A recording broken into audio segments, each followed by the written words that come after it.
The Great Hall of the Galactic Council had never been so quiet. 300 species sat in their designated seats, but no one spoke. No one moved. They all stared at the massive holographic display floating in the center of the room. It showed a map of the galaxy, and more than 1,000 stars were marked in black. Each black star represented a dead world, a silent world, a world where nothing lived anymore. Ambassador Yuna stood at the speaker's platform. She was tall, almost 7 feet, with skin that changed colors like oil on water. She belonged to the Velari, one of the oldest species in the known galaxy.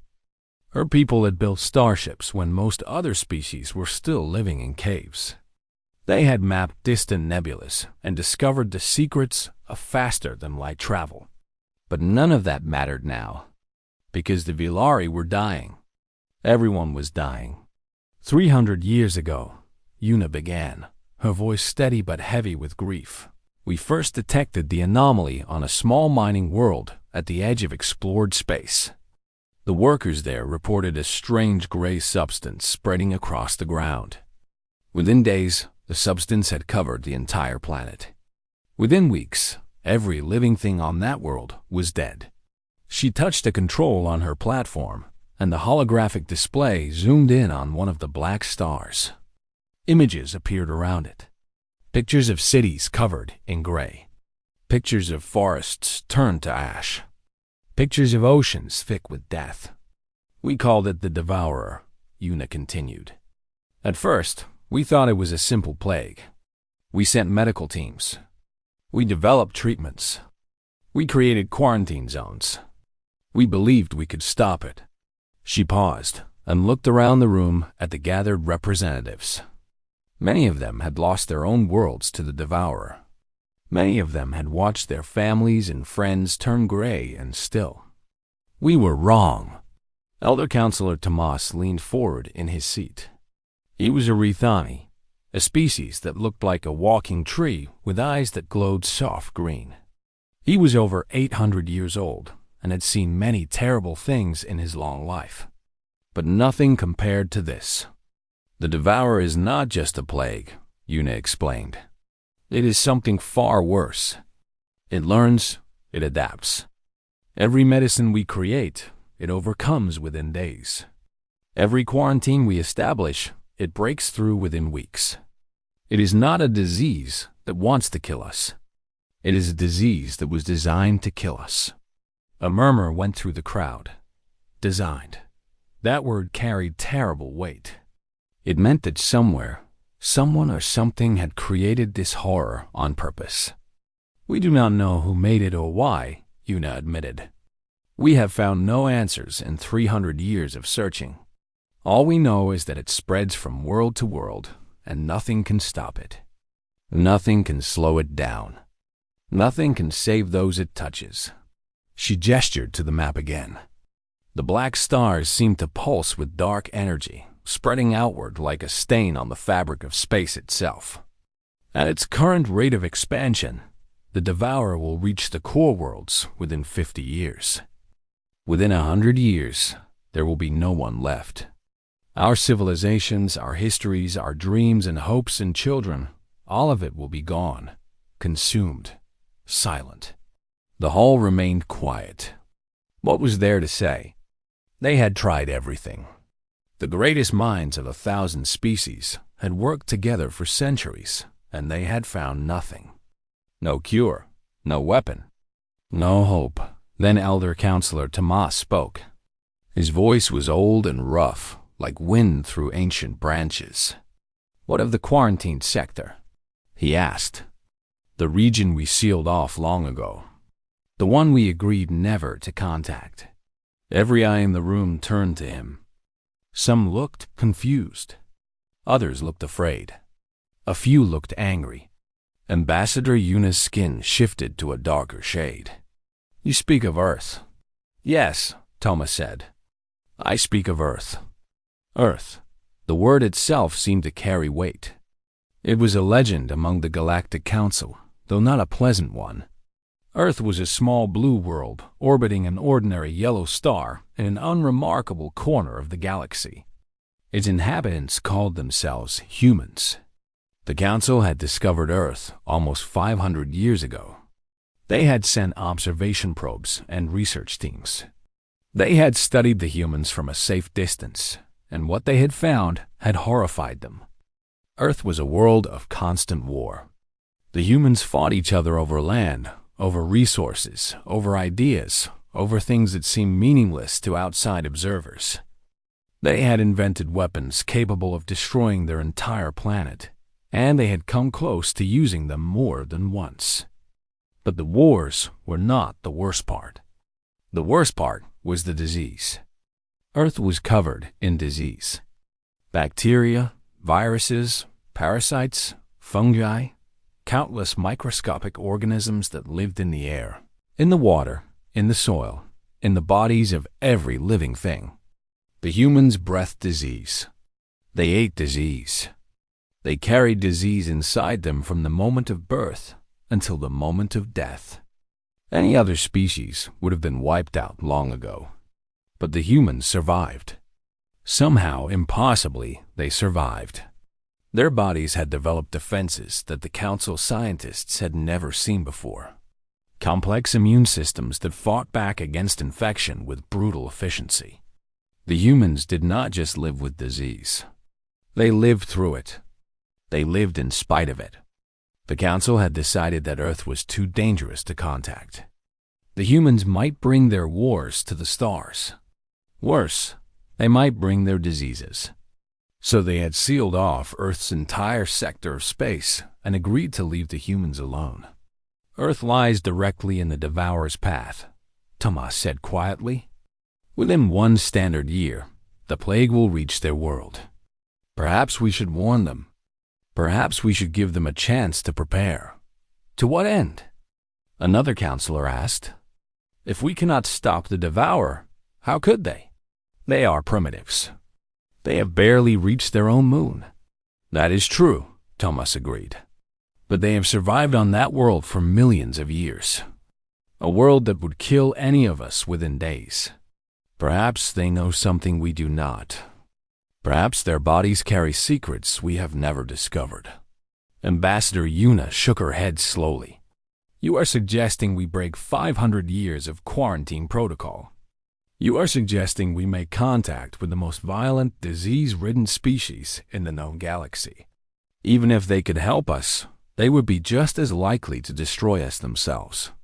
Perhaps, Thomas said. Or perhaps they are exactly what we need. A species that has spent its entire existence fighting for survival. A species that has never known a day without struggle. A species that refuses to die, no matter what the universe throws at them. The old Rithani looked around the room at his fellow counselors. His green eyes glowed brighter than usual. We have tried everything else, he said. We have nothing left to lose. I say we contact Earth. I say we tell the humans what is coming. And I say we see what they can do. The vote was close. Many counselors remained afraid of humanity, even now. But in the end, fear of the Devourer was greater than fear of the unknown. The motion passed. For the first time in 500 years, the Galactic Council would make contact with Earth. He worked at the Centers for Disease Control in Atlanta, Georgia. It was a boring job most days. He spent his time looking at spreadsheets, reading reports about flu outbreaks, and attending meetings that could have been emails. He had studied infectious diseases for 20 years. But the most exciting thing he had done recently was track a small salmonella outbreak at a chicken processing plant. Then the sky split open. Kevin was looking out his window when it happened. One moment there was nothing but blue sky and white clouds. The next moment there was a ship. A massive silver ship that seemed to appear from nowhere. It hung in the air above the city, blocking out the sun, casting a shadow over everything below. Kevin dropped his sandwich. All around him, people started screaming. Some ran for the exits. Others fell to their knees and prayed. A few just stood frozen, staring up at the impossible thing in the sky. Kevin did none of these things.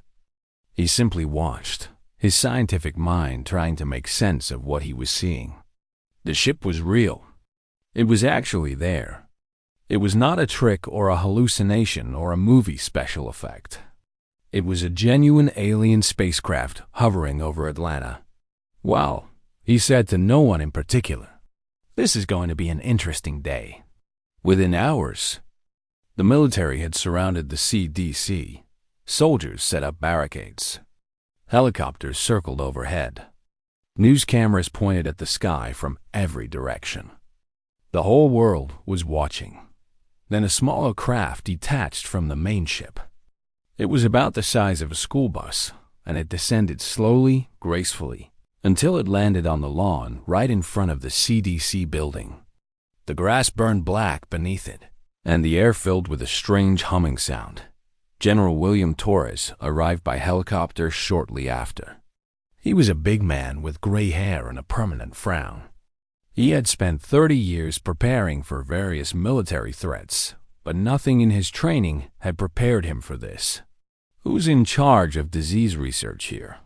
he demanded as he pushed through the crowd of scientists. Kevin raised his hand. "That would be me, sir. Dr. Kevin Park." "Good. You're coming with me. The president wants experts on hand when we make contact." "Contact?" Kevin blinked. "We're going to talk to them?" "They want to talk to us," Torres said grimly. "They transmitted a message asking for a meeting. They say they have information about a threat to our planet. They say we're all going to die unless we listen." Kevin thought about this for a moment. "Well," he said, "I suppose we should probably hear them out." The door of the alien craft opened 20 minutes later. Kevin stood at the front of a small group that included General Torres, several government officials, and his colleague Dr. Emily Stone, who specialized in viral infections. They all watched as a figure emerged from the ship. Ambassador Yuna was unlike anything Kevin had ever imagined. She was tall and thin, with long limbs that bent in ways human limbs could not. Her skin seemed to shift and shimmer, changing from blue to purple to silver as she moved. Her eyes were large and dark, like pools of liquid shadow. She looked at the gathered humans with an expression that might have been curiosity or pity or something in between. "I am Ambassador Yuna of the Valari," she said. Her voice was strange but clear, as if it was being translated directly into their minds. "I come on behalf of the Galactic Council. We have observed your species for many centuries, and we have kept our distance for reasons that no longer matter. Something is coming. Something that has destroyed over 1,000 civilizations, and your world lies directly in its path." General Torres stepped forward. "What kind of threat are we talking about? An invasion? A weapon?" "A plague," Yuna said simply. Kevin felt a chill run down his spine. That was his area. That was what he had spent his entire life studying. And somehow, he knew that everything he had learned was about to be tested. "Tell me about this plague," he said. Ambassador Yuna looked at him with those dark, bottomless eyes. Then she began to explain. The Devourer, she called it. A biomechanical organism that was part virus, part machine, part something else entirely. It spread through the air, through water, through touch. It entered living bodies and took them apart from the inside, cell by cell. It converted organic matter into more of itself, growing and spreading until nothing remained but gray dust. "We have fought it for 300 years, Yuna said. "Every treatment we developed, it overcame. Every defense we built, it broke through. It learns faster than we can adapt. It evolves faster than we can respond. We have lost 1,000 worlds to this thing, and we have found no way to stop it." Dr. Emily Stone frowned. "That sounds like a highly adaptive retrovirus with some kind of nanotechnology component. Have you tried broad-spectrum antivirals? Gene therapy? Targeted immune boosters?" Yuna stared at her. You have words for these things? Of course we do, Emily said. We've been fighting diseases for thousands of years. It's kind of our specialty. Kevin nodded slowly. His mind was already racing through possibilities. If this devourer worked like a virus, then it could be fought like a virus. It could be studied, analyzed, understood. And anything that could be understood could eventually be defeated. I want to see a sample, he said. I want to study it. Can you bring me a contained sample of this plague? Ambassador Yuna's skin turned a shade of pale gray that Kevin interpreted as shock. You want to bring the devourer to your world? On purpose? How else are we going to figure out how to kill it? You cannot kill it. Nothing can kill it. We came here to warn you, to offer evacuation to a small number of your people. We did not come here to give you false hope. Kevin smiled. It was not a happy smile.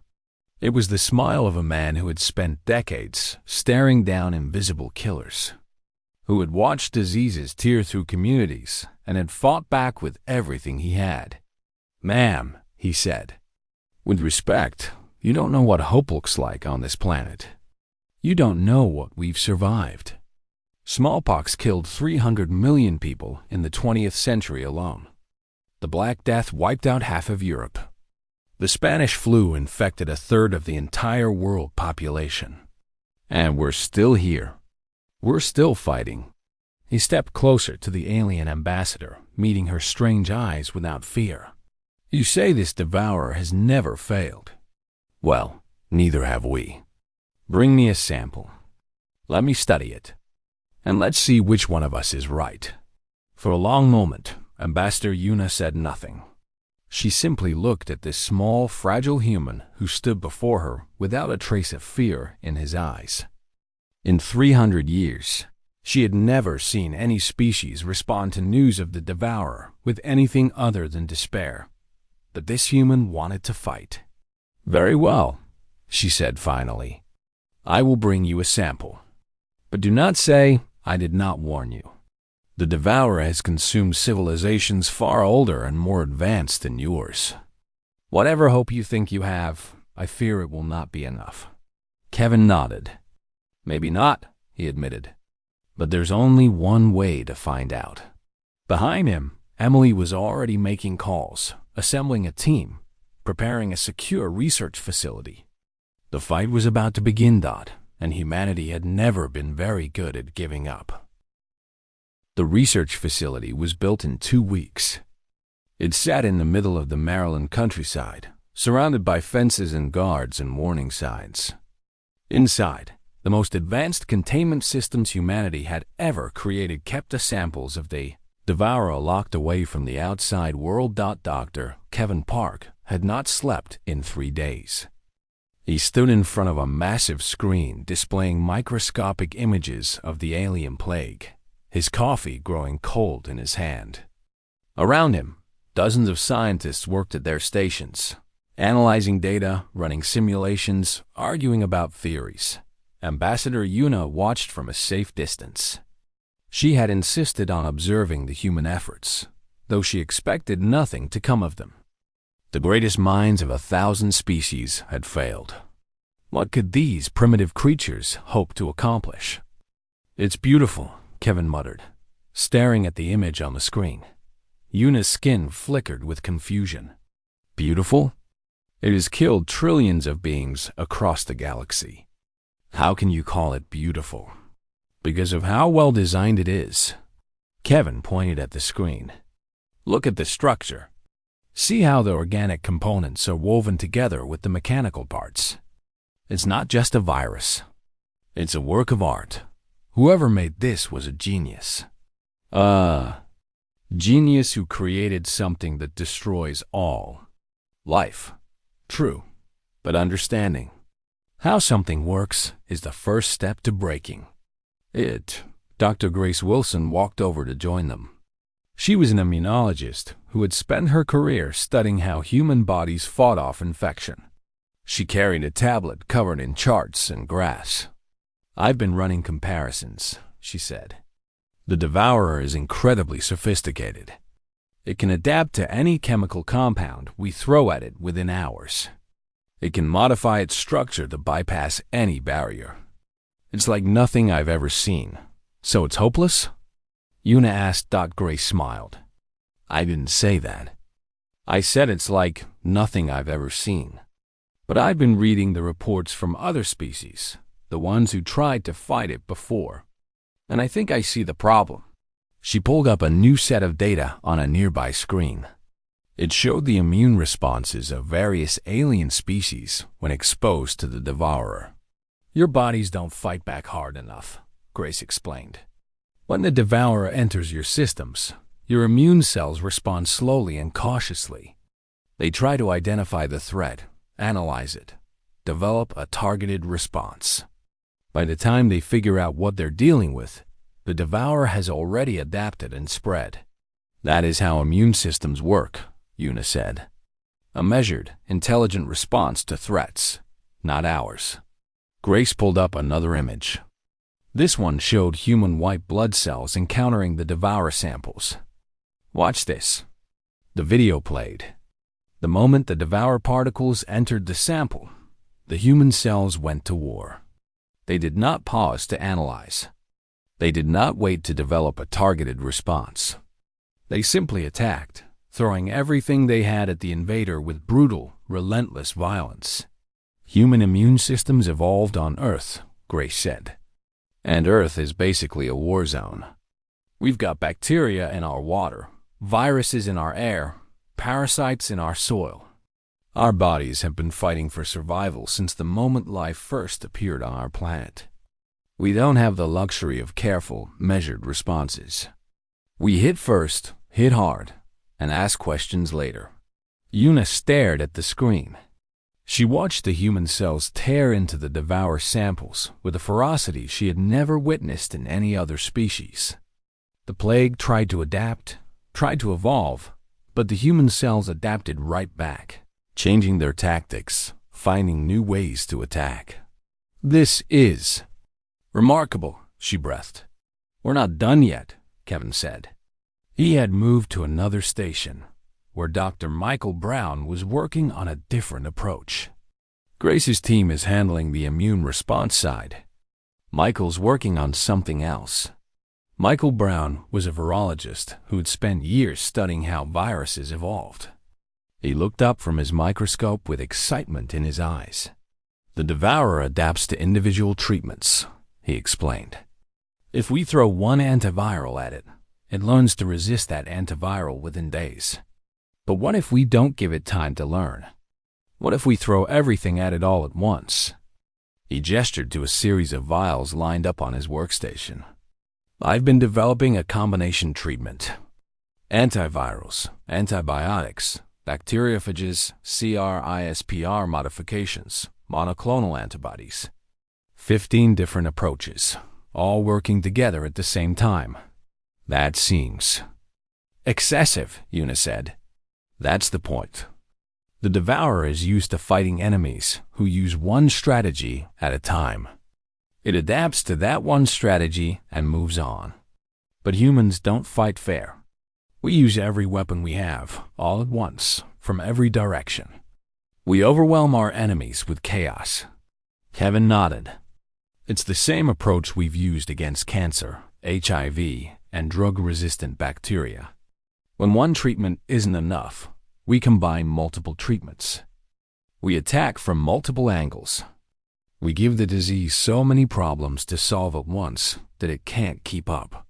The team worked through the night. They ran tests and analyzed results. They adjusted their formulas and tried again. Ambassador Una watched in growing amazement as these humans pushed themselves beyond exhaustion, fueled by nothing but coffee and determination. On the fourth day, something extraordinary happened. Kevin was reviewing the latest test results when he saw it.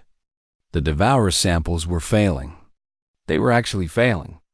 The combination of human immune cells and Michael's multi-treatment approach was overwhelming the plague.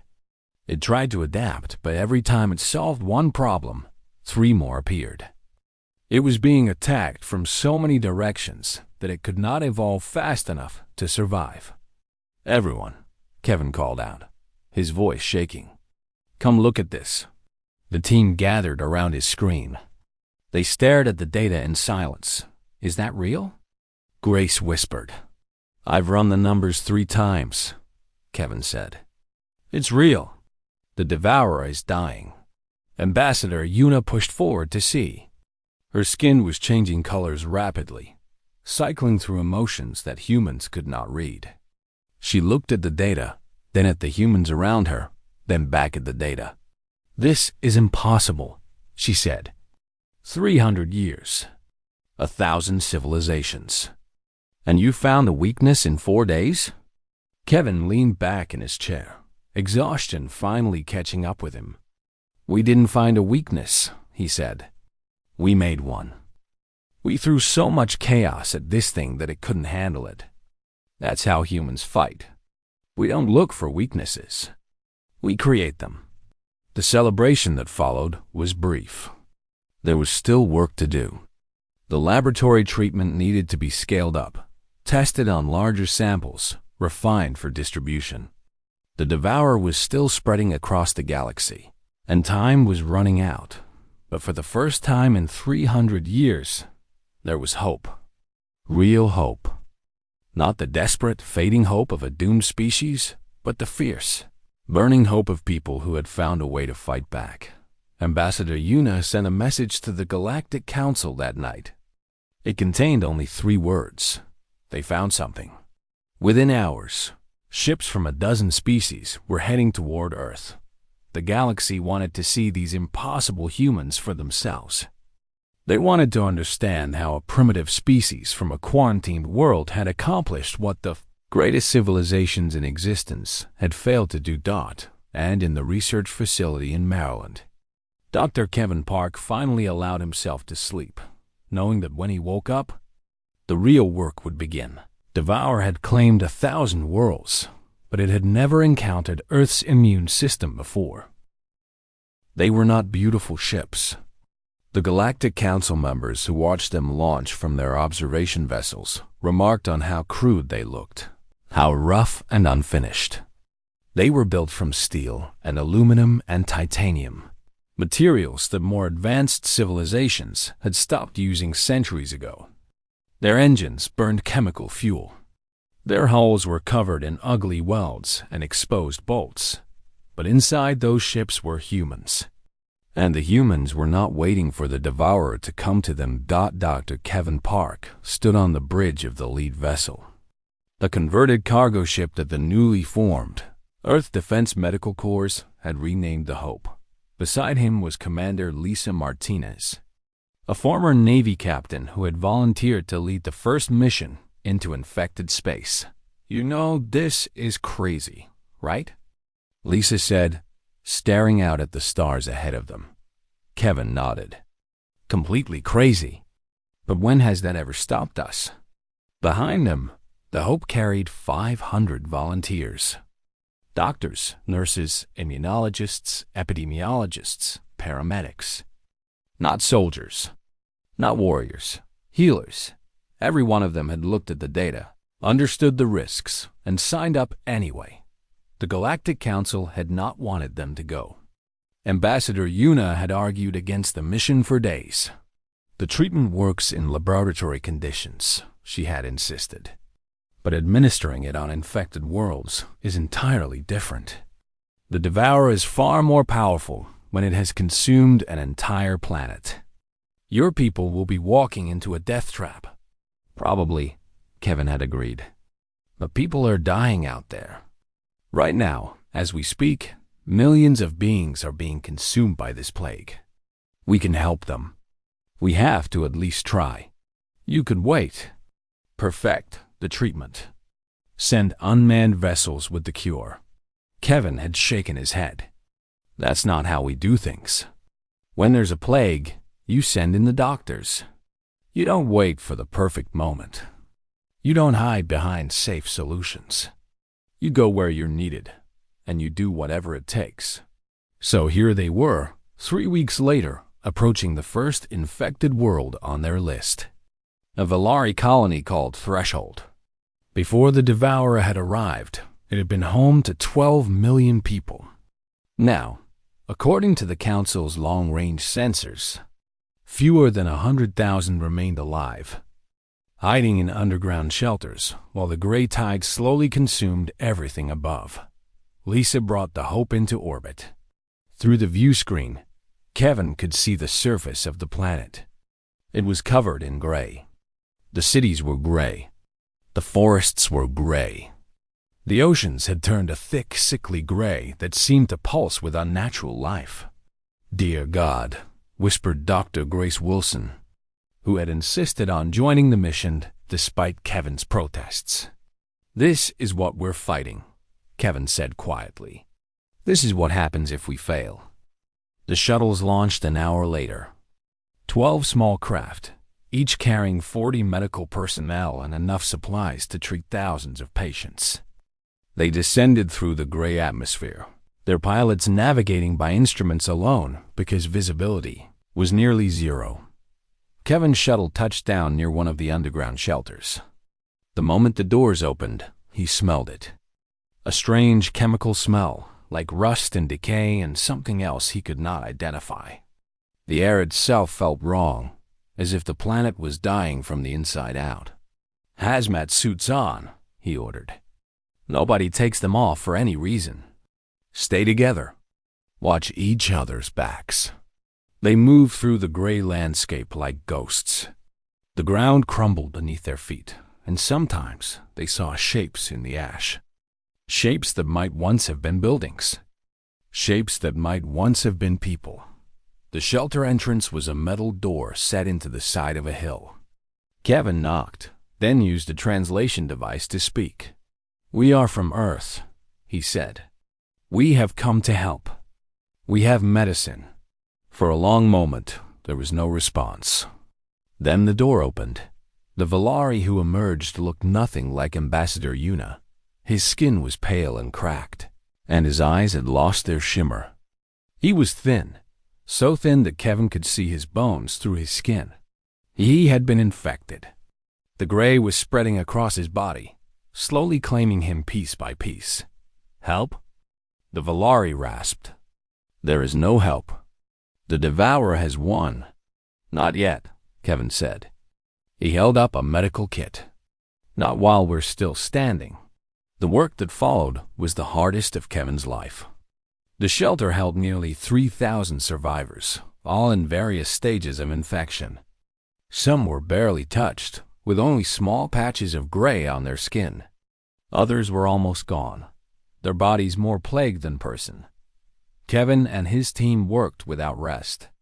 They administered the treatment, which Michael Brown had nicknamed the Chaos Cocktail, a combination of 15 different approaches designed to overwhelm the Devourer's adaptive capabilities. They monitored vital signs and adjusted dosages. They held the hands of patients who were too far gone to save Dot, and slowly, impossibly, it began to work. The first sign came 12 hours after they arrived. A young Valari child, who had been completely covered in gray, began to show patches of normal skin. The Devourer was retreating. It was actually retreating Dot within 3 days. The shelter had become a hospital. Within a week, they had stabilized every treatable patient. The gray tide that covered the planet continued to spread in some areas, but in others, it began to recede. The Chaos Cocktail was not just treating individuals. It was stopping the plague itself. Ambassador Yuna arrived on day 10 to see for herself. She walked through the shelter in silence, watching humans work side by side with Valari doctors. She saw patients who had been on the edge of death, sitting up, talking, even laughing. She saw the gray receding from their bodies, like shadows fleeing from light. "How?" she asked Kevin. "How is this possible?" Kevin was exhausted. He had not slept more than 2 hours at a time since landing. His hazmat suit was covered in strange stains, and his hands shook from too much coffee. "Because we refused to accept that it was impossible," he said simply. Because we've spent our entire existence fighting things that should have killed us. Because giving up has never been an option for humanity. He gestured to his team, who were still working despite their obvious exhaustion. Look at them. They're doctors and nurses. They're not soldiers. They don't have weapons. But they traveled across the galaxy to fight a plague that has destroyed civilizations far more advanced than ours. Why? Because that's what we do. We go where the hurt is, and we try to help. That's who we are. Yuna looked at the humans with new eyes. For 500 years, the Galactic Council had seen humanity as a threat. A violent, dangerous species that was better left alone. But now she understood. The violence, the stubbornness, the refusal to surrender. These were not flaws. They were survival traits. They were the weapons that had kept humanity alive on a planet that tried to kill them every single day. Your people are remarkable, she said. Kevin shrugged. We're just human. This is what we do. Over the following months, more ships arrived from Earth. Thousands of volunteers joined the fight, spreading out across infected worlds, bringing the chaos cocktail to those who needed it. Not every mission succeeded. Some worlds were too far gone. Some patients could not be saved. But for every failure, there were 100 successes. For every world that fell, 10 more were rescued from the Great Tide. The Devourer was still spreading. The fight was far from over. But for the first time in 300 years, the galaxy was fighting back. And humanity was leading the charge. Dr. Kevin Park stood in the Great Hall of the Galactic Council, the same hall where Ambassador Yuna had once announced the doom of 1,000 worlds. But today, the atmosphere was different. The black stars on the holographic map were still there, still marking the worlds that had been lost. But they were surrounded by new colors now. Blue for worlds that had been saved, green for worlds that were recovering, yellow for worlds where the fight was still ongoing. The Devourer had not been defeated. Kevin was careful to emphasize this whenever he spoke. The plague was still out there, still spreading in some corners of the galaxy, still dangerous. But it had been contained. For the first time in 300 years, it was losing ground instead of gaining it. The council chamber was filled with representatives from hundreds of species. Many had come to see the humans for themselves. These strange creatures from a quarantined world who had accomplished what no one else could. Others had come to say thank you. Elder Counselor Tomas rose from his seat. His bark-like skin was greener than it had been 5 years ago, a sign of good health in his species. He walked slowly to the speaker's platform, moving with the careful dignity of someone over 800 years old. When I first suggested contacting Earth, he said, many of you thought I was mad. Some of you still think so. A few laughs rippled through the audience. But I believed then, as I believe now, that desperation can lead to wisdom. We had tried everything else. We had nothing left to lose. And so we reached out to the one species we have feared more than the Devourer itself. He turned to look at Kevin and the human delegation behind him. We expected violence. We found healers. We expected disease.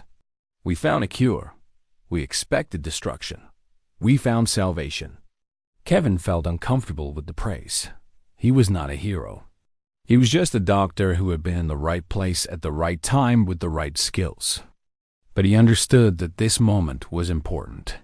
Not for him, but for humanity as a whole. Thomas continued. 500 years ago, we quarantined Earth because we feared what humans might become if they reached the stars. We thought they were too violent, too dangerous, too sick. We were not entirely wrong. Humans are violent. They are dangerous. And they carry more disease within their bodies than any species we have ever encountered. He paused, letting his words sink in. But we failed to understand what that meant. We saw their violence and called it savagery. We should have called it survival. We saw their diseases and called them plagues. We should have called them teachers. Every battle they fought made them stronger. Every sickness they survived made them more resilient. They are not a species cursed by violence and disease. They are a species forged by it. Ambassador Yuna rose next. She had changed over the past 5 years. Her skin no longer shifted nervously through shades of fear and doubt. Instead, it glowed with steady confidence. I was the first to meet the humans, she said. I told them they were going to die. I told them there was no hope. I offered to save a few of them, as if that were a kindness. She smiled, an expression she had learned from her human friends. Dr. Park looked me in the eyes and told me I was wrong. He asked for a sample of the devourer. He wanted to fight. She shook her head slowly. I thought he was insane. I thought all humans were insane. Now I understand. They are not insane. They are simply unwilling to accept defeat. They have spent their entire existence fighting impossible odds, and they have won so many times that they no longer believe anything is truly impossible. Kevin stepped forward to address the council. His hair had gone gray over the past 5 years, and his face was lined with exhaustion. He had spent more time in space than on Earth, traveling from world to world, training local medical teams, refining the treatment, fighting the endless battle against the gray tide. We are not special, he said. I want to be clear about that. We are not smarter than you. We are not stronger than you. We are not better than you in any way. He looked around the chamber at the hundreds of alien faces watching him. But we are experienced. Our world tried to kill us every single day for millions of years. Bacteria, viruses, parasites, predators, natural disasters, each other. We should have died out 100 times. 1,000 times, but we did not die. We fought. We adapted. We survived. He clasped his hands behind his back, a habit he had picked up from General Torres. When we first learned about the Devourer, we were afraid. Of course we were afraid. Any sane person would be afraid of something that had destroyed 1,000 worlds. But fear has never stopped humans from acting. We learned a long time ago that fear is just a warning, not a command. You feel the fear, you acknowledge it, and then you do what needs to be done anyway. He smiled tiredly. Some people call that bravery. We just call it Tuesday. Laughter rippled through the chamber. Even some of the most serious species allowed themselves a moment of amusement. The fight is not over, Kevin continued. The Devourer is still out there. It will try to adapt to our treatments, just as it has adapted to everything else. We will need to keep fighting, keep innovating, keep pushing back. But now we know something we did not know before. We know that it can be beaten. We know that no matter how powerful a threat seems, there is always a way to win. He turned to, faced the main display screen, where the map of the galaxy still showed its constellation of black stars. 1,000 worlds died before we got here. We cannot bring them back. We cannot undo the suffering that the Devourer has caused. But we can honor their memory by making sure no more worlds fall. We can build something new from the ashes of what was lost. He turned back to the council. Humanity is ready to take its place among the stars, not as conquerors, not as destroyers, but as healers, as protectors, as the immune system of the galaxy. The vote that followed was unanimous. Earth's quarantine was lifted. Humanity was granted full membership in the Galactic Council. For the first time in 500 years, humans could travel freely among the stars, meet other species, explore new worlds. But more importantly, the Council established a new organization. They called it the Galactic Medical Corps, and they placed it under human leadership. Its mission was simple: to respond to biological threats anywhere in the galaxy, to bring healing where there was sickness, to fight plagues wherever they appeared. Dr. Kevin Park was offered the position of first director. He turned it down. I'm just a doctor, he said. I belong in the field, not behind a desk. Instead, the position went to Dr. Grace Wilson, who had proved herself a brilliant administrator as well as a skilled immunologist.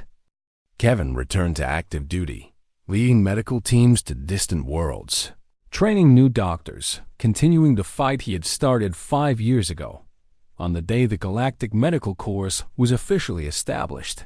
Ambassador Yuna found Kevin sitting, alone in the observation deck of the council station, looking out at the stars. "You saved us," she said softly. "You saved all of us." Kevin shook his head. "We did what anyone would do. We saw people suffering, and we helped. That is not special. That is just basic decency. Perhaps. But you are the first species to show us the decency on such a scale." Yuna sat down beside him. "For 500 years, we watched your world and saw only violence and disease. We never thought to look deeper. We never imagined that the same forces that made you dangerous could also make you heroes." Kevin was quiet for a moment. Then he said, "You know, back on Earth, we have a saying. What does not kill you makes you stronger. For a long time, I thought that was just something people said to feel better about suffering. But now I understand. We are strong because we suffered. We are healers because we were sick. We are survivors because we came so close to extinction so many times." He turned to look at her. The devourer thought it was the ultimate predator. It had never failed. But it had never met a species that had spent millions of years being prey. We know how to fight back against things that want to kill us. It is literally in our blood. Outside the window, ships moved through space. Some were alien vessels, sleek and elegant. Others were human ships, rough and unfinished, but sturdy and reliable. Together, they formed a fleet that was carrying hope to every corner of the galaxy. Somewhere out there, the devourer still waited, lurking in the dark spaces between stars, adapting, planning, preparing for its next attempt. But now it had an enemy that would never give up, an enemy that had been fighting for survival since the first primitive cells formed in Earth's ancient oceans. Humanity had joined the galaxy at last, and the galaxy would never be the same.